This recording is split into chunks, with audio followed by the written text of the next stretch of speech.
ഈശ്വര കൈകോപ്പി നിൽപ്പു ഞാൻ നിന്നു ഈറനാണിഞ്ഞ മിഴികളോടെ കാരുണ്യമെന്നിൽ ചൊരിയണേ ഭൂവിലും കാരണനായുള്ള തമ്പുരാനേ.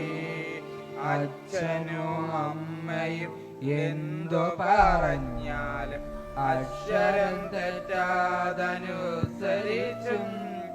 ഉള്ളിൽ വെളിച്ചം പകരും ഗുരുവിനെ ഉന്നയി സ്നേഹിച്ചു ആദരിച്ചും കൂടെ പഠിക്കുന്ന കുട്ടികളെ തന്നെ കൂടെ പിറപ്പുകളായി നിലച്ചും മാതൃഭൂമിക്കായി ജീവൻ വെടിഞ്ഞോരെ മാതൃകയായിട്ടു സ്വീകരിച്ചും ഈശ്വര കൈകോപ്പി നിൽപ്പു ഞാൻ നിന്നുണ്ട് ഈറനണിഞ്ഞ മിഴികളോടെ കാരുണ്യമെന്നിൽ ചൊരിയണേ ഭൂവിൽ കാരണനായുള്ള തമ്പുരാനേ.